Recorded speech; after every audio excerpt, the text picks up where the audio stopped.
ये जो आपको स्क्रीन के सामने तस्वीर नजर आ रही है, ये भारतीय जनता पार्टी का वो नेता था जिसके लिए उसके विरोधी भी कहा करते थे कि यदि वो राजनीतिक जीवन में सक्रिय रहा होता तो इस वक्त प्रदेश का मुख्यमंत्री या शायद मोदी सरकार में काबीना मंत्री होता।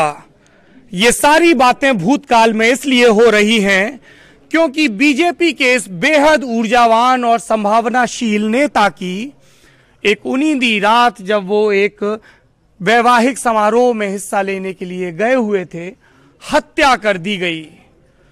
उत्तर प्रदेश में सियासी हत्याओं का दौर कोई नई बात नहीं है, लेकिन मामला थोड़ा दिलचस्प इसलिए हो जाता है मित्रों क्योंकि 2017 के उत्तर प्रदेश के विधानसभा चुनाव में मैं आपको जो राजनीतिक कहानी सुनाने जा रहा हूं उसके जो दो प्रतिद्वंदी हैं वो उस रात से जुड़े हुए हैं।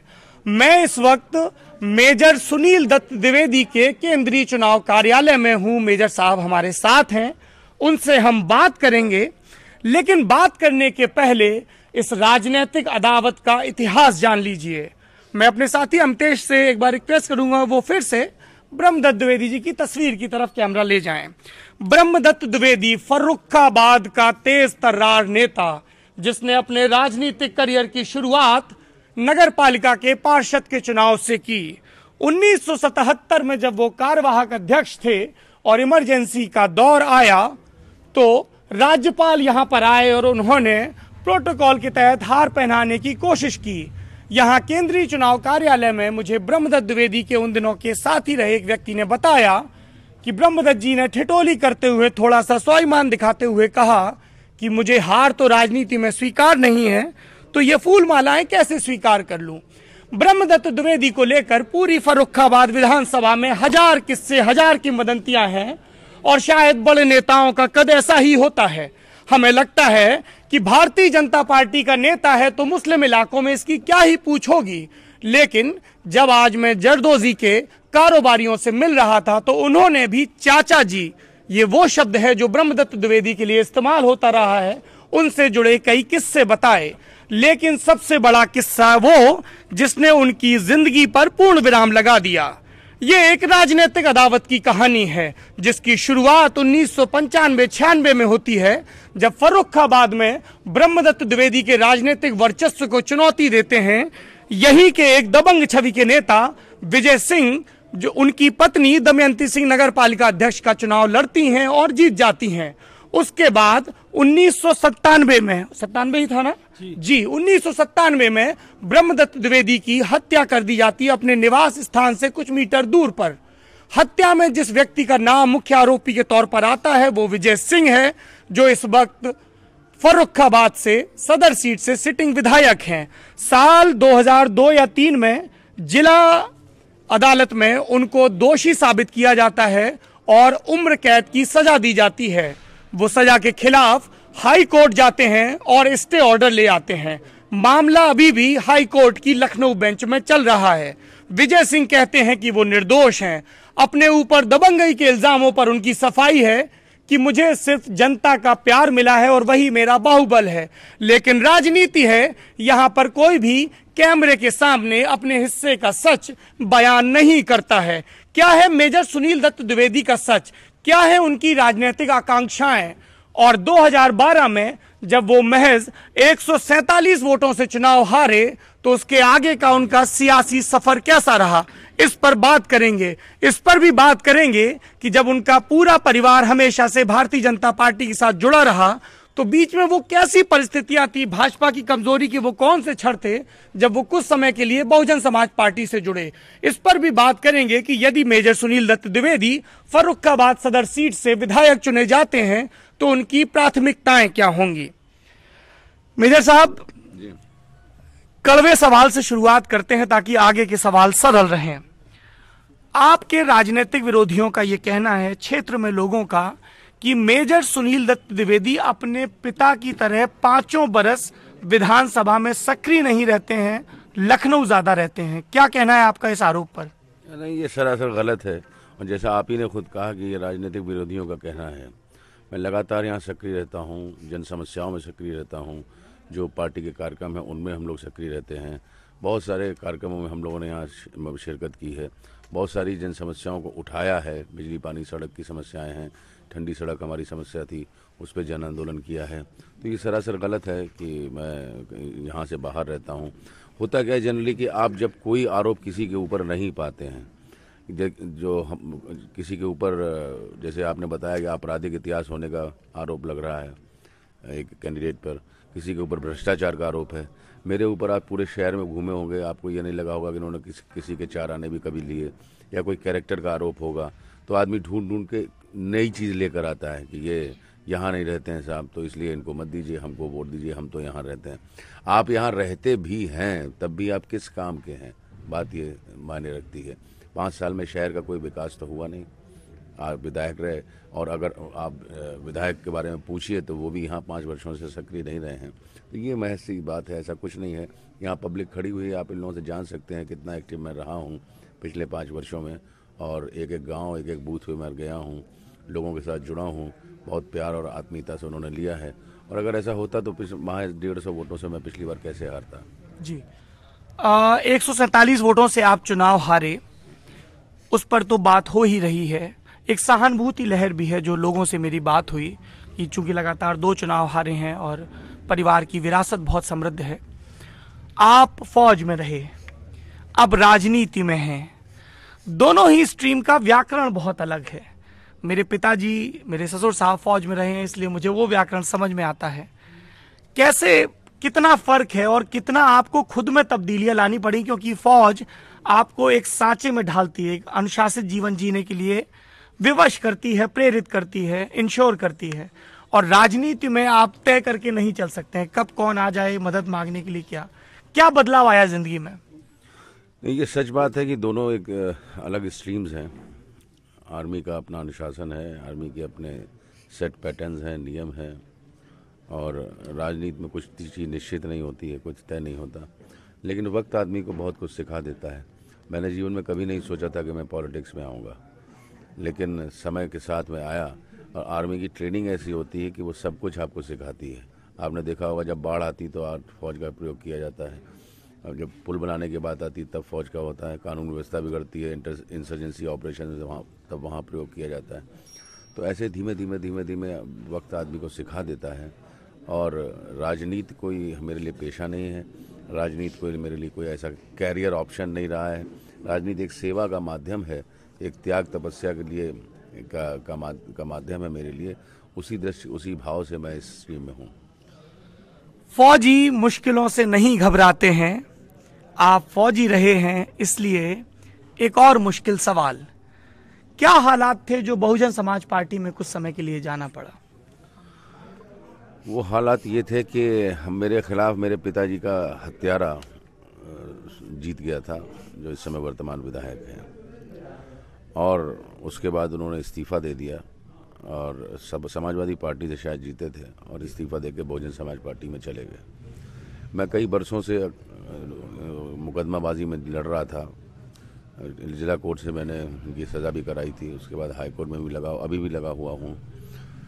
तो पिता पहले रहता है किसी व्यक्ति के लिए, मुझे ऐसा लगा कि उनके न्याय मिलना चाहिए। इसलिए मैंने ये सोचा कि पटखनी देने के लिए अगर दूसरी पार्टी का दामन थामना पड़ा तो मैं उसमें भी गुरेज नहीं करूँगा, लेकिन सबसे पहले पिता आता है, इसलिए ये हुआ। लेकिन मैं आपको बताऊं, मैंने कभी बहुजन समाज पार्टी की कोई भी रजिस्टर्ड पंजीकृत सदस्यता नहीं ली।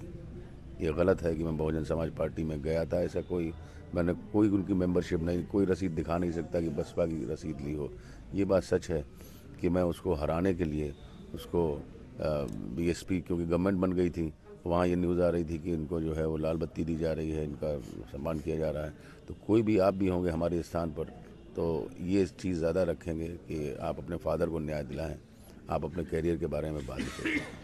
आप ब्रह्मदत्त जी का जिक्र कर रहे हैं।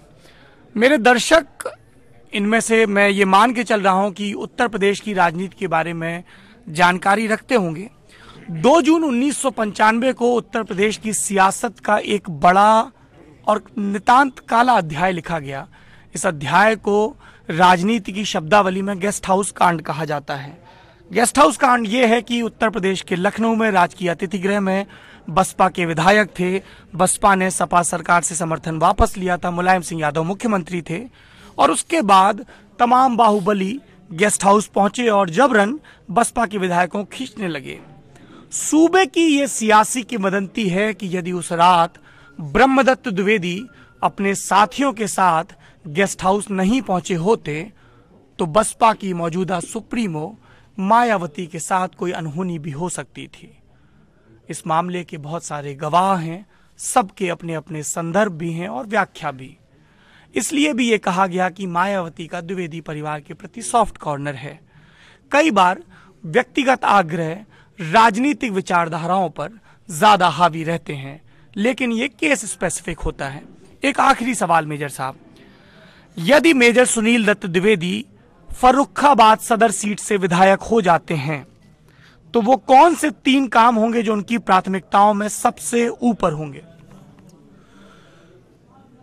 3 नहीं, मैं 4 काम आपको गिनाऊंगा। सबसे बड़ी समस्या यहाँ बिजली की है। फर्रुखाबाद में बिजली बहुत कम आती है और आम पूरी जनता त्रस्त है वो बिजली के ना आने से। मेरा पूरा प्रयास रहेगा कि बिजली ज़्यादा से ज़्यादा, हालांकि हमारे घोषणा पत्र में आया है कि 2019 तक पूरे उत्तर प्रदेश को हम लोग विद्युतीकरण कर देंगे, लेकिन सबसे बड़ी प्राथमिकता बिजली की होगी। दूसरा, पेयजल की बहुत समस्या है। हमारे यहाँ जो बड़पुर ब्लॉक आता है वो 0 ब्लॉक घोषित कर दिया गया, यानी उसका वाटर लेवल है वो ज़मीन के अंदर जा चुका है, वहाँ से अब पंप भी नहीं खींच पाता है। तो पेयजल की समस्या हमारे दूसरी समस्या है जिस पर मैं ध्यान केंद्रित करूँगा। तीसरी, सड़कों की समस्या है। सड़कें सब टूटी फूटी अस्त व्यस्त त्रस्त हालत में हैं। उनको ठीक कराना, उनको सही कराना, मैं समझता हूँ ये मेरा तीसरा एजेंडा होगा। कुछ सड़कों में मैं देखता हूँ ईंटें बिछा दी गई हैं, लेकिन ईंटें कोई परमानेंट सोल्यूशन नहीं होता। वो कुछ दिन चलती हैं, 6 महीने साल भर, उसके बाद वो उखड़ जाती हैं। परमानेंट सीसी रोड बने, डाबर रोड बने, ये हमारी प्राथमिकता होगी। चौथी चीज़ जो किसानों के लिए यहाँ पर है वो आलू किसानों की बहुत बड़ी समस्या है। उसके लिए भी मैं काम करूँगा कि उनको उसका उचित मूल्य मिल सके। ऐसा ना हो कि कोल्ड स्टोरेज के बाहर उनका आलू मारा फिरे और वो परेशान रहें। ये मेरे 4 मुद्दे होंगे। ये थे मेजर सुनील दत्त द्विवेदी। जाने से पहले मैं कोई औपचारिक ऐलान करूं जैसा अमूमन पत्रकार करते हैं, इसके बजाय आपको एक किस्सा सुना के विदा लेता हूं। मेजर सुनील दत्त द्विवेदी फर्रुखाबाद में जिस मोहल्ले में रहते हैं उसका नाम सेनापति स्ट्रीट है। बताते हैं कि जब यहाँ पर फर्रुखसियर के ज़माने में ये शहर बसाया गया था मोहम्मद बंगश ने, तो उनका जो सेनापति था वो इस इलाके में रहता था। भारतीय जनता पार्टी जनरलों पर बहुत अकीदा करती है। मेजर जनरल भुवन चंद खंडूरी, BC खंडूरी इसका एक उदाहरण है। उत्तराखंड के लोग कहते हैं कि मेजर जनरल खंडूरी जैसा नेता दूसरा नहीं हुआ। आज भी उनके दौर को याद करते हैं। अटल बिहारी वाजपेयी की सरकार को जब याद किया जाता है तो उनकी बनाई सड़कों को याद किया जाता है। उन सड़कों को बनाने वाला मंत्री भी BC खंडूरी ही थे। मेजर सुनील दत्त द्विवेदी क्या भारतीय जनता पार्टी के जीते हुए सेनानी साबित होंगे, विजेता साबित होंगे? ये फर्रुखाबाद सदर की जनता को तय करना है। नोटबंदी को लेकर चूंकि हम सुबह से यहाँ घूम रहे हैं, लोगों में मिला जुला रिस्पॉन्स है। सुनील दत्त द्विवेदी के पक्ष में जो बात जा रही है वो ये है कि यहाँ पर लोध बाहुल्य इलाका भी है। पिछली मर्तबा कल्याण सिंह की पार्टी के भी नेता चुनाव लड़े थे, सपा से भी एक लोध नेता चुनाव लड़े थे। इस बार कोई भी ऐसा कैंडिडेट नहीं है। एक मुश्किल ये है कि वैश्य वर्ग जो अमूमन भारतीय जनता पार्टी का पारंपरिक वोटर माना जाता है, उसके एक कैंडिडेट मनोज अग्रवाल चुनाव लड़ रहे हैं। ये वही मनोज अग्रवाल हैं जिनके परिवार के फंक्शन में ब्रह्मदत्त द्विवेदी गए थे और असमय उनकी मौत हो गई, उनकी हत्या कर दी गई। हत्या का इल्ज़ाम जिस शख्स पर डिस्ट्रिक्ट कोर्ट में साबित हुआ है वो फर्रुखाबाद से विधायक है। इसलिए ये सवाल सिर्फ सियासत का नहीं है, ये बेहद व्यक्तिगत मामला भी है। फर्रुखाबाद की जनता तय करेगी कौन होगा उसकी सदारत करने वाला, कौन होगा जो लखनऊ में उसकी आवाज़ को पहुंचाएगा। साथियों, ये आवाज़ बेहद ज़रूरी है। इसलिए लल्लन टॉप आपसे बार बार ये अपील करता है, फेसबुक चुनाव बार बार आपसे ये अपील करता है कि अपना वोट देने से पहले ये ज़रूर जांचें और परखें कि जिस कैंडिडेट के नाम पर आप मुहर दबाने वाले हैं, बटन दबाने वाले हैं, क्या वो वाकई आपकी जन आकांक्षाओं का प्रतिनिधि होगा, क्या वो वाकई बिजली का इंतज़ाम करेगा, सड़कें दुरुस्त बनवाएगा, पानी का इंतज़ाम करेगा, क्या वाकई वो विधानमंडल में आपकी आवाज़ का प्रतिनिधि होगा। ये आवाज़ कौन होगी आपको तय करना है। आपको ये भी तय करना है कि हम अपनी आगे की चुनावी कवरेज को किस मोड़ तक ले जाएं, किस तरीके से पेश करें। बने रहिएगा लगातार हमारे साथ उत्तर प्रदेश चुनाव की सबसे चौचक और चौकस कवरेज के लिए। शुभ रात्रि। Take good care of yourself, stay healthy, stay fit.